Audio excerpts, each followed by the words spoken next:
আমাদের উপর একটা বদনাম আছে, আমরা টাকা নিয়ে ওয়াজ করি। আমি বাংলাদেশের একজন স্বনামধন্য ব্যারিস্টার, আপনারা চেনেন, তো ওনাকে বলেছিলাম ওয়াজ করে উলামায়ে কেরাম টাকা নেই ঠিক, কিন্তু সপ্তাহে আমরা যেই পরিমাণ প্রশ্নের উত্তর দেই সেই পরিমাণ মানুষকে যদি আপনি কনসালটেন্সি দান করেন আপনার ফির পরিমাণ 2 কোটি টাকা হবে। কয় কোটি টাকা? আমরা ঘাস কেটে বাজারে আসি নাই, আমরা ইংরেজিও শিখছি, আরবিও শিখছি, modern thought, modern knowledge, laws, history of law, সব কিছু শিখে বাজারে এসেছি। সপ্তাহে যেই পরিমাণ প্রশ্নের উত্তর, আমার কথা বলছি না, আমি এগুলার মধ্যে তো আমি নাই, আমরা তো ছোটখাটো লোক। আমাদের উলামায়ে কেরাম সপ্তাহে যেই পরিমাণ প্রশ্নের উত্তর দেয় সেই পরিমাণ কনসালটেন্সি যদি আপনার মতো না আরো জুনিয়র একজন লয়ার সেই পরিমাণ কনসালটেন্সি মানুষের সাথে করে 1 কোটি টাকা নেয়। বুঝতে পেরেছেন আপনারা? কিন্তু প্রশ্নগুলোর ক্ষেত্রে উলামায়ে কেরাম কি টাকা নেয় না? আপনারা তো ঠুস করে প্রশ্ন একটা করে ফেলেন, এত জটিল জটিল প্রশ্ন ফেসবুক মেসেঞ্জারের মধ্যে পাঠিয়ে দেন, ঠিক না?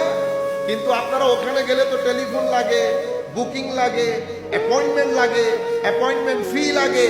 এখানে কোনো কিছুর প্রয়োজন নাই। চলতে চলতে এটাও বলে দিলাম, সব জায়গার মধ্যে বিকৃতি আসে নাই?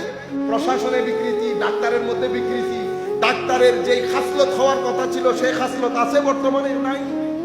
আমরাই তো সেই ব্যক্তি, আমরাই তো কোট টাই পরা বাংলাদেশের ক্রিম লোক যারা একজন মানুষের ইন্তেকালের পরে আইসিইউর মধ্যে ঢুকিয়ে 3 দিন দেখে 3 লাখ টাকা বিল করি। আমরাই তো সেই মানুষ, ঠিক না? তো সমাজের মধ্যে যখন বিকৃতি আসে, সমাজের মধ্যে যখন পতন আসে, সমাজের মধ্যে যখন পচন ধরে, তো পচনটা সমাজের পিলারের মধ্যে প্রথমে আসে।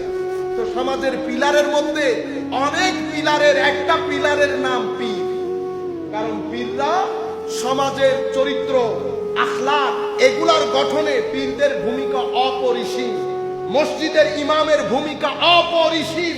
আপনি 116 জন আলেম, 10 জন আলেম, 12 জন আলেমের সমালোচনা করেন, ঘরের মধ্যে আমরা একটু কোট টাই পরা বসলে আমরা আলেমদেরকে ব্যাকওয়ার্ড, অমুক সমুক অনেক কিছু মনে করি না?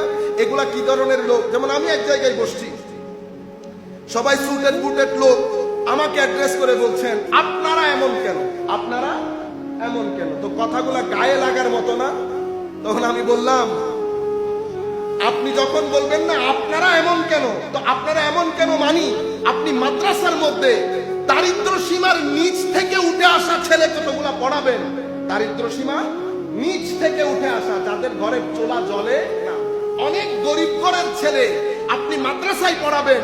সেই ছেলে দাখিল পর্যন্ত যখন উঠে তার আরামের ঘুম হারাম হয়ে যায়, রাত্রেবেলা ছেলে ঘুমাইতে পারে না পরিবারে টাকা পয়সা যোগান দেওয়ার জন্য। নিজ চোখে আমি আমার বন্ধু বান্ধবকে দেখেছি।